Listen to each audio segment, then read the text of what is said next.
Hello, yes, this is the Trieste. This is the Trieste. I heard you very well. Go ahead, Trieste, over. Just imagine two guys going 7 miles down into the deepest end of the deepest ocean. USS Winding, we have bioluminescence at 32. Trieste, again, over. Just boggles your mind to think of someone going down there.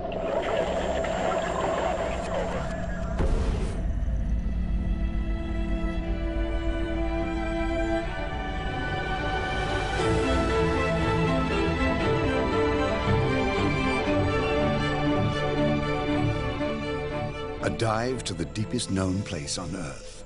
Challenger Deep in the Pacific's Mariana Trench. More than 11 kilometers beneath the sea.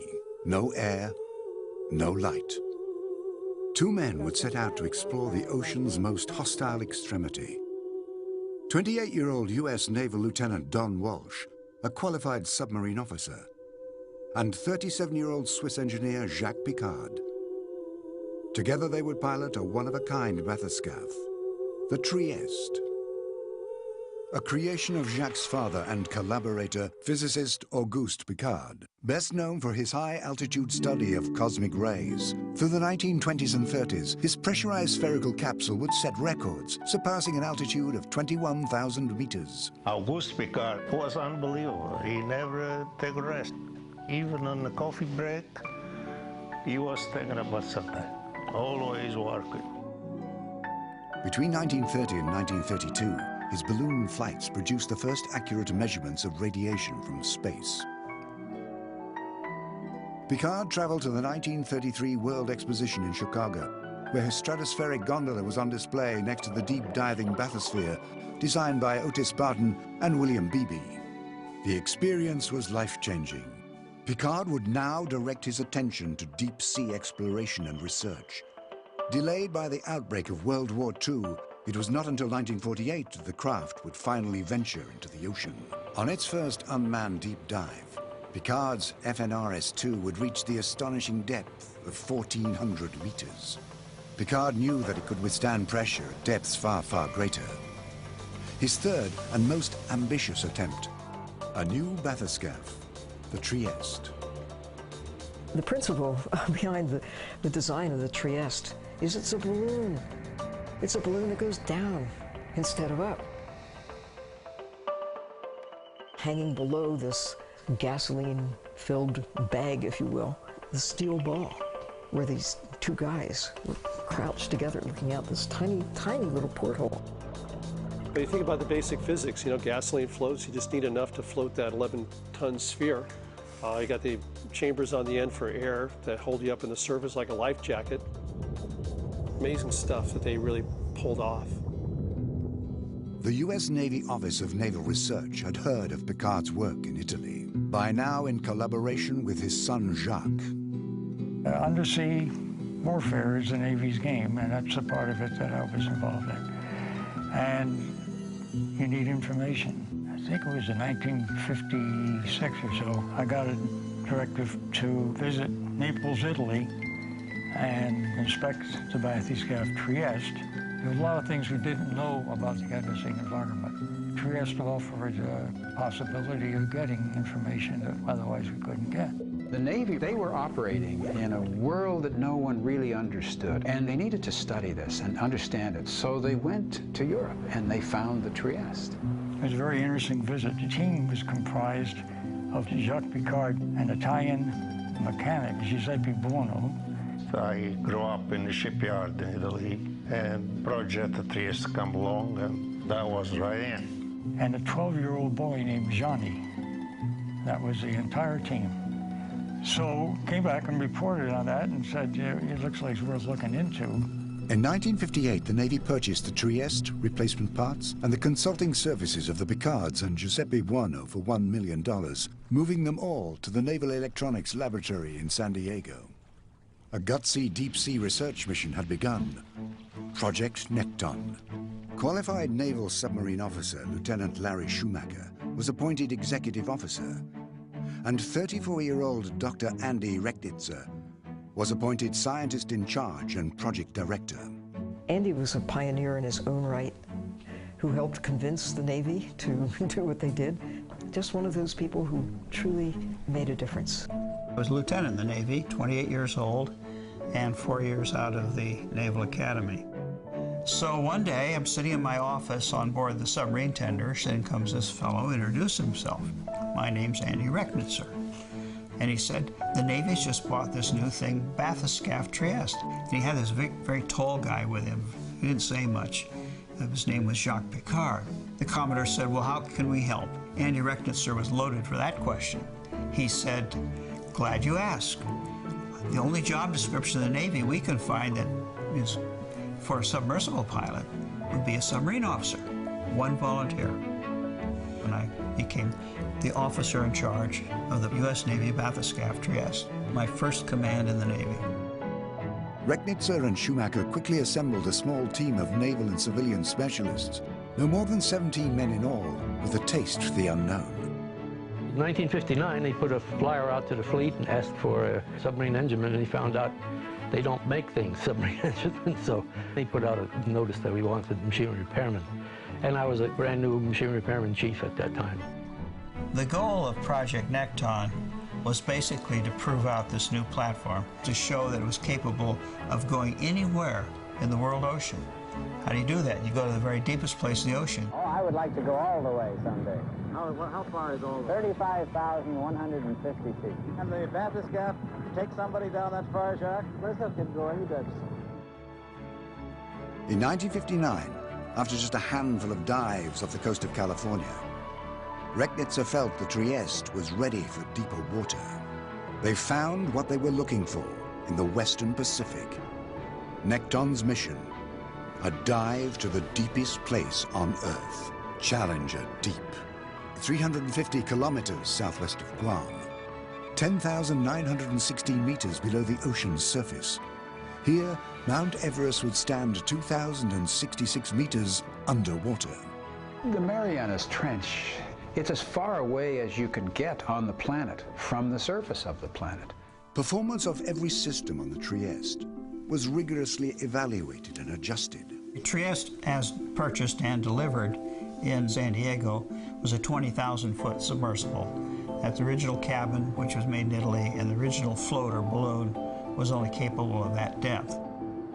The real star was John Michel. He was the kind of guy that if you had a requirement for somebody, just tell him what you needed, give him the materials, sort of shove them under the door, and out would come the perfect piece. We needed so many things done on the scaff. As I started replacing things, broke the antechamber window, the sphere came apart, the water current meter, that wasn't working anymore. He took the Trieste in and put it up on land and took it all apart, and then put the new cabin on it and had the extended balloon. Everything on the bathyscaphe is one of a kind. Nothing you can buy off the shelf. Everything that we put on the bathyscaphe, we had to think of and design and make it. Test dives off Guam began. Nothing could be left to chance. They did this step by step by step. Each time they did it, there was this kind of challenge and response and challenge, and so they worked deeper, they got deeper. November '59, we made a dive to 18,000 some odd feet, so that set a new world's record. And then in January, we dove to 24,000 feet, another record. The team faced daunting setbacks, but each was met with a solution. Confident, the fragile Trieste was slowly towed towards her destiny. If you're interested in where the deepest spot is, you've got all kinds of maps. But that's a very long time ago and probably not too accurate. So what we did was we used explosives. And we'll time the echo. We surveyed an awful lot of water out there trying to find that deepest spot. And on the day before the deep dive, we had it pretty well nailed down where we wanted to be. After months of work, the day had come. January 23rd, 1960. With Lieutenant Don Walsh and Jacques Picard selected to make the attempt. On the morning of the deep dive, we had now determined where Challenger Deep was, sort of this axis of 7 miles long and about a mile wide. And when the tug came out from Guam, towing the Trieste at a magnificent 5 knots, which is as fast as we dare go, because remember, it's an underwater balloon, it's pretty fragile, and came out, we said, okay, put it here. That's where we did the dive. There was a lot to think about that morning. The sea state was somewhat rough. Well, that day was pretty bad. We ended up on the rough sea, and the Trieste was pretty bad. The inside was more safe than the outside because of the waves. Was a lot of shock there. They got to decide we can do or we can't do. The moment comes, if you miss it, it may never happen. You can do all the preliminary work and all the rehearsals, but when you make that final push to the very bottom of the ocean, boy, this is for keeps. That was a big to-do. We had a meeting at our long green table. We had 2 lieutenants, myself, Picard, and Andy Recknitzer. Picard said, I don't believe we should make the dive. Andy Recknitzer says, why not? I never forgot in my life. It was 2 o'clock in the morning, Picard was sitting on my bed. I said, what do you think? He said, make the dive or not? Well, he says, I'm not sure. It's not perfect. You know, things are not perfect. See, the problem was to get out of the rubber boat to go on top of the Trieste with the waves was too dangerous. And Don Walsh said, sure, we can make the dive. You know, we can do this sort of thing. Picard says, and he wasn't really sure. Don Walsh come up and said, well, John, he said, you put the sphere back together. Would you make the dive? I said, hell yes. So I told him, I said, if you could get on board, you got him. Then it's good. He said, then we'll make the dive. Jacques and I went aboard the Trieste as quickly as we could. Our feeling was the longer we stayed out there and just started lying to in these waves, we might have something break off that wouldn't let us make the dive. Better to get on with it. And people say, were you scared? No. We've been doing it for several months. It's, I suppose, like test flying an airplane. You're on your game, that's for sure, and the adrenaline's way up there, but that's a little different from being scared. You're just very alert to everything, every noise, every nuance. But we'd heard all of those noises and nuances already, so we were pretty much at one, if you will, with the machine. We got down the cabin and off we went.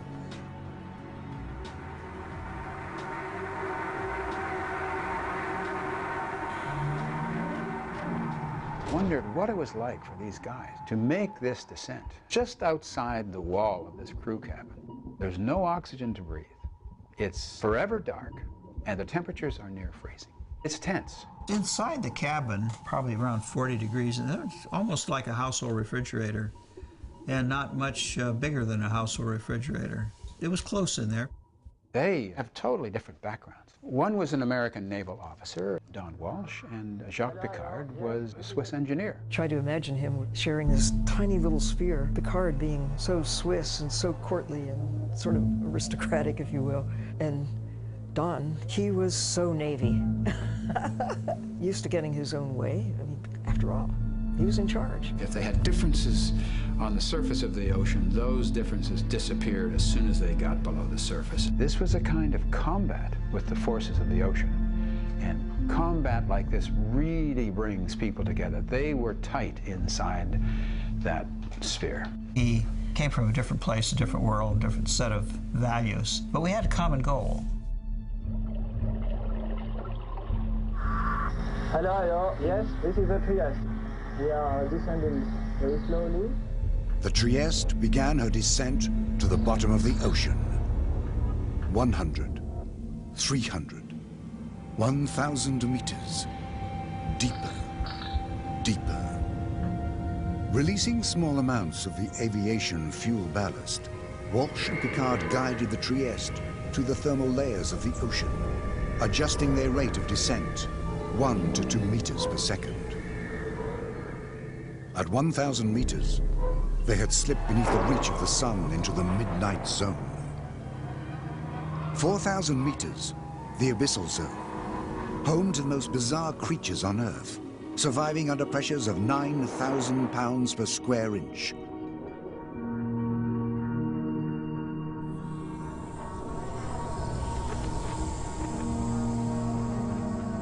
As they descend, they will be seeing these flashing lights, these luminous shapes, these forms that are moving upward as the vehicle descends.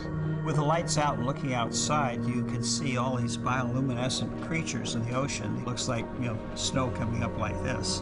And they hear the pressure pushing on the crew cabin. The gasoline is cooling, so it's getting smaller.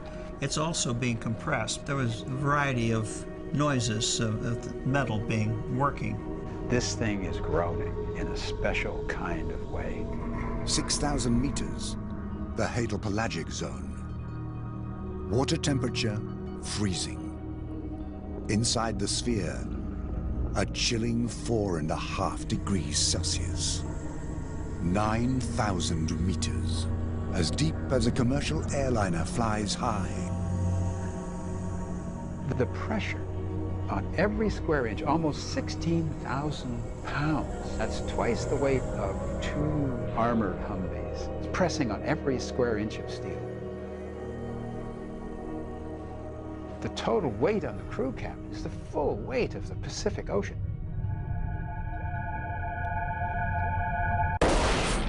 A gut-wrenching sound hammers the Trieste. Both men react, searching for answers, for leaks, anything that would explain what was happening. At about 31,000 feet, we had a great big bang, and we really didn't know what it was, except that we were still alive. The big fear was that water was going to come into that crew cabin and turn these guys into pink hash, because that's what the ocean does at those pressures. The thing is, if it had been a failure pressure boundary, the pressure there was about 7 tons per square inch. It had been over instantly. They waited for the end, and it didn't come.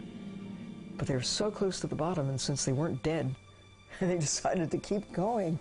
We looked at all our gauges, everything was working well, so we continued the dive. I mean, who else would do that except these 2 guys? That was the heroic moment. The Trieste passes 10,500 meters. Steel-shot ballast is released to slow their descent. External mercury vapor lamps beam out into crystal clear water. Finally, after 5.5 hours of free descent, the Trieste settles on the bottom of Challenger Deep. We shook hands, and we're kind of pleased that we had done something. I think it was a feeling of exuberance, a calm feeling of, well, we did it. Life magazine had a small camera fixed inside the cabin, so we triggered that and took a picture of the 2 of us sitting there. It's the analog to Hillary and Tenzing Norgay on top of Mount Everest. The 2 guys up there got a picture taken. 2 guys down there, we got our picture taken. Sediment rises from the sea floor. Billions of tiny organisms undisturbed for thousands of years. The cloud came up as we landed. It was like being a bowl of milk. But just before we landed at the bottom, we did make a rather exciting find. We saw flatfish, maybe a foot long. What's in the water? We're certainly far from a silent world out there. This dive was made with a big question mark. Is there any sign of life on the bottom of the ocean? That's quite a finding. No one really thought that you'd find a high-order marine vertebrate in the deepest part of the ocean. That was a breakthrough in biology. Their mission accomplished. It was time to return. Shall we go up? Do we have to? It's time. We have to go now, you know? Oh, okay. We have to go now. The first part of the journey is over, but then they've got to get back up that 7 miles. And to do that, they've got to release the ballast. There is the risk that that ballast can't be released. For some reason, it won't come out of the hoppers. We're not moving up yet. No? Are you sure? I'm sure. It was the second 7 miles, the most difficult. But once they started to pick off the bottom, they kind of knew that they were on their way home. Yeah, now we're up and away. Yeah, I can't see the bottom anymore. No, we're already drifting. 3.5 hours later, Walsh and Picard resurfaced, opened the hatch, and stepped out into the rose-colored Pacific sun.